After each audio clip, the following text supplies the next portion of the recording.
What's up, guys? Welcome back to the channel. Welcome back to the vlog. Thanks for pressing play. Today, as you can see here behind me, we're going to be doing a review of the new Tesla Cybertruck. Yeah, this one's well outside of my wheelhouse. I'm a Corvette owner. I'm a Corvette guy. I'm a internal combustion engine kind of guy. Let's see how this thing stacks up. All right, so this is a 2024 Tesla Cybertruck. This is the Foundation series, which is all that's available right now. One of the things right off the bat that's kind of noteworthy is the fact that it does not have the hubcaps. You guys probably have noticed that already. They are on some sort of back order. Those will be coming at a later date. They are for aerodynamics, so the hubcap itself kind of clips onto the wheel you see there, and it is supposed to help with aerodynamics. Obviously, being an electric car, the aerodynamics are very important. And that's going to bring us to our second point of the Cybertruck, and that is the odd shape here is super aerodynamic. So like it or love it, hate it, however you feel about this thing, it is aerodynamic and it is accomplishing its goal as far as that's concerned. The next point I want to make with this Cybertruck is the quality. You guys already know Tesla's a little bit iffy when it comes to quality, but look at the scratching in the stainless steel here. This truck is brand new. That is from factory. So again, you can see it on the rear door here too, right there. It is literally just scratched. It's almost like someone took a wire brush to it. Now, the reason I know that is a common thing with these things is because we actually just had two of them here at the shop in Florida, Blackout Tinting in Miami. We just had two of them here. They were both brand new. They both had the scratching in the doors in the kind of the same place. Now, the next part is, of course, because this is stainless steel, it fingerprints really easily. So if you have like a refrigerator, stove, anything like that made out of stainless steel, you already know fingerprints are a thing.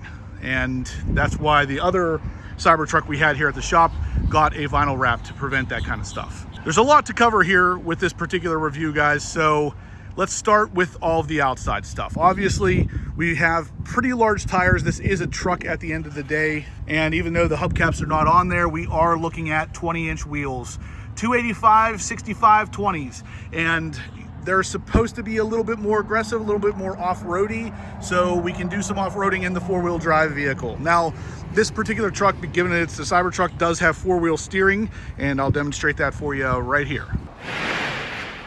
Now go back to the left. Yeah, you can see them. That's so crazy. The back wheels are turning, yeah. That's so strange. Definitely kind of cool though. It helps you get into tight spaces, that's for sure. Now the other thing is that this truck obviously, for some reason, gains a lot of attention. Yours? And yeah. This is not mine, no.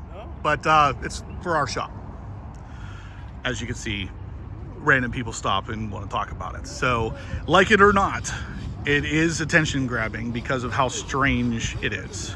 Now, the other thing to note in the front here is that this giant bar across the front end here is not the headlights. That is actually the daytime running lights. The headlights are down here. So right in there are where the headlights are at. And this entire thing opens up to reveal somewhat of a frunk. And to do that, we'll just come in here and press open frunk.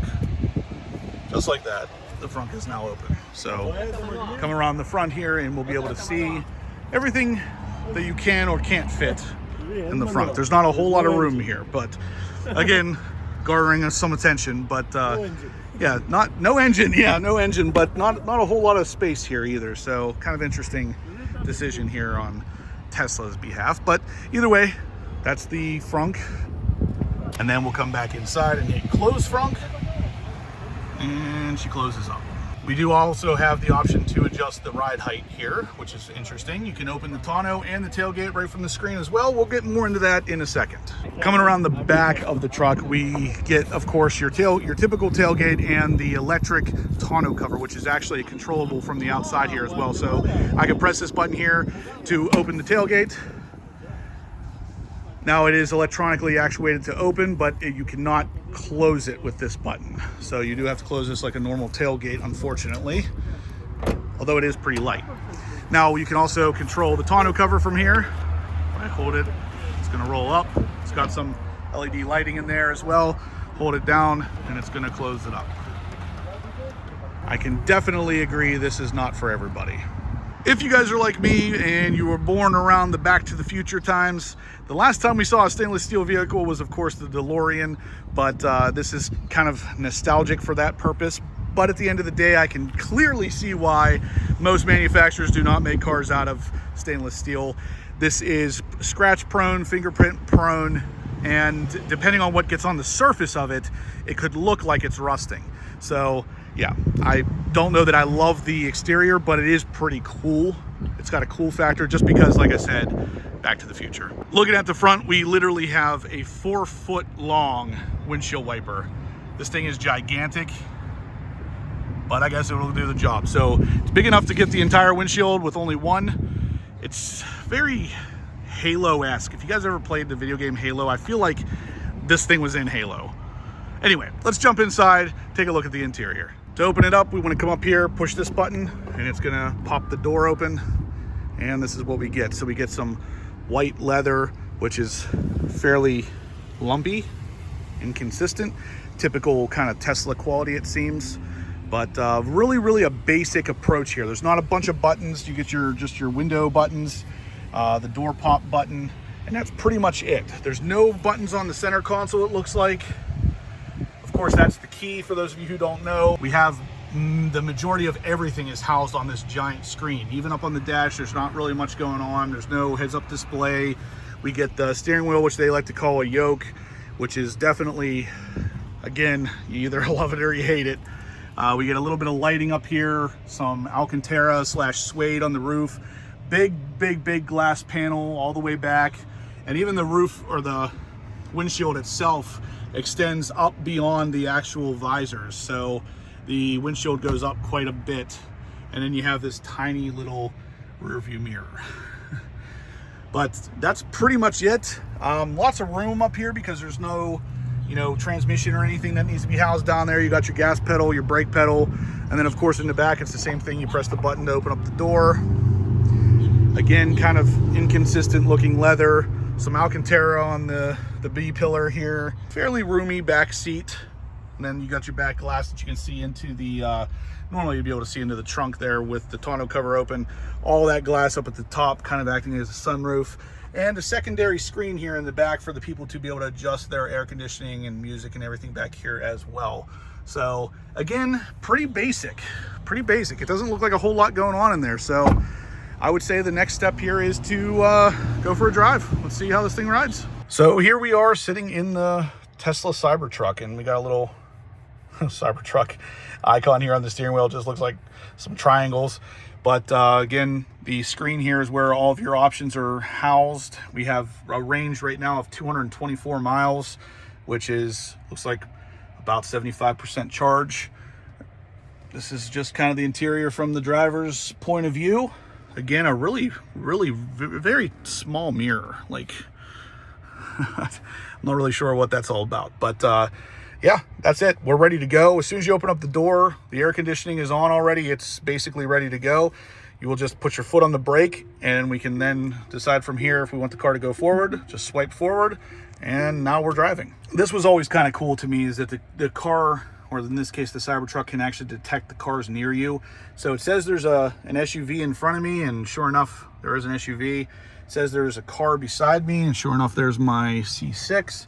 And then it says there's a truck to my right, and sure enough there is a Ram. So it's pretty accurate. But anyway, we are in drive, so let's take this thing for a drive. So we're going to kind of document this entire process because it is definitely an interesting vehicle. I mean, it is large, and it's definitely going to command some road presence. That's for sure. All right, so here we go. Now, like I said, guys, this car or truck does have rear steering. So when you turn the wheel, it is going to also turn the rear wheels, which is a very interesting kind of sensation, because it feels like every micro adjustment you make on the wheel is super exaggerated, we'll say. And then the turn signals actually here on the steering wheel, that's very interesting. When you hit the turn signal button, of course, you get some video footage here kind of showing you what you're turning into. Definitely an interesting approach here. Obviously, I've driven a Tesla before, but never to this extent, I should say. See, we got some more attention up here. This thing is just garnering so much attention. I've been out of the parking lot for 10 seconds. People love this thing, and I don't know why. It's interesting looking is the best that I can say. But yeah, the steering on this is very strange indeed. So the yoke doesn't help because you actually don't have to turn the yoke very much to get some turning action happening. But again, we got video footage up here pretty much all the time. Regenerative braking is interesting. As soon as you let off the gas pedal, it's like the truck wants to start stopping.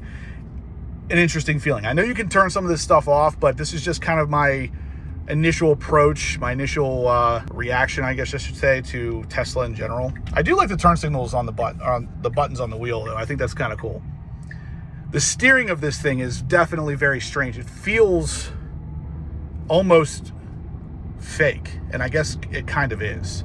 So, but here we are, guys, rolling past the Hard Rock Casino in a Cybertruck. Doesn't get any better than this. What a beautiful day, too. Yeah, the regenerative braking, you basically don't even have to hit the brakes. So again, we have this gigantic screen here kind of showing you the cars that are in front of you, the turning lanes and everything, and then of course all of your GPS stuff over here, your music and everything down here, the temperature controls, which actually we're gonna bump that down a little bit because it's a little bit hot out. So I guess one of the reasons why we get this video footage right here is kind of to combat the fact that we get this tiny little rear view mirror, because that's basically the rear view mirror feed out of the back of the truck. So pretty interesting there. We got the ability to adjust the ride height. Like I said, we're at the medium ride height now. And of course, that's going to fluctuate on its own for aerodynamic purposes. But let's see what happens. Let's see if we go to high. Yeah, so it says it will keep it there until 25 miles an hour. And I felt it rise up. So we can actually set it to entry, which is going to be kind of cool. I'm going to check that out whenever we park, because this truck was a hair tall to get in for me. So without any kind of running boards or anything, that would be the way to do it. And then of course you got pretty much all the settings on there. We'll go through those in a second, but just the drive alone, it's incredible. The truck is very quick. I mean, I haven't obviously gone speeding in it or anything, but just the responsiveness of the gas pedal, this thing is quick. And you wouldn't necessarily think it would be, considering how large it is, but it's not slow. I keep trying to find the stock for making a turn. I gotta remember that the button's on the steering wheel.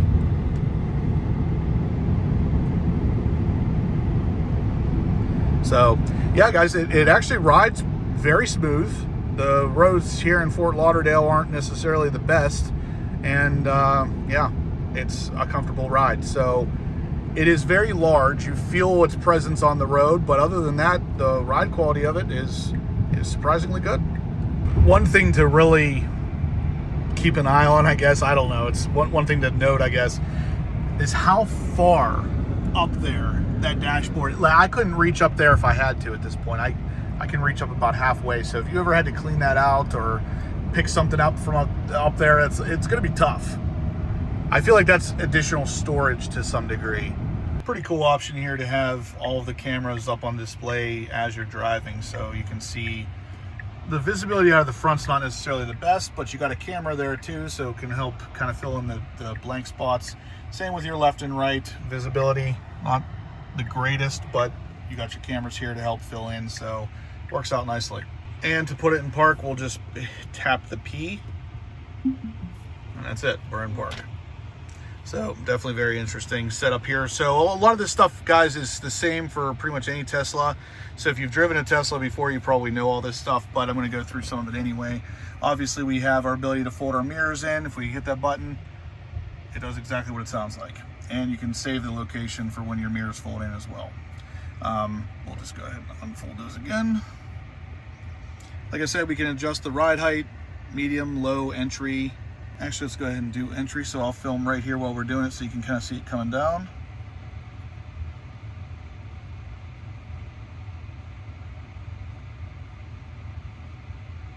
Anyway, it's down on entry there. We can open and close the tonneau cover, turn on the high beams or headlights to auto, open the glove box, tap to open, so it's obviously electronically actuated, and then you just tap it again to close. Interesting. Dynamics, drive mode, we can go through all that stuff. So if you want to have the absolute craziest one, you go with sport. You can do the off-road, acceleration, ride and handling, all this stuff. We could go through all of this. It'll take forever to do it, but yeah, we'll turn on auto lower, so it will lower automatically whenever we're parked. Towing and hauling, you can adjust the trailer brake gain, all that good stuff. Charging, got 214 miles till empty, and it just gives you all the tips there. Outlets, lets you know exactly where all the outlets, where you can pull power from. Autopilot, which is one of those things that I've never really had a lot of faith in, but it does work to some degree from what I've seen. Locks, you can, yeah, it will automatically lock whenever you walk away. Lights, auto high beam, all that stuff. Display, turn up and down the brightness, automatic blind spot camera. This is all your trips since your last driving. Navigation, settings, safety. We can have Sentry mode set to be turned on as soon as you leave the car, so it will basically film or record. Go into service mode here.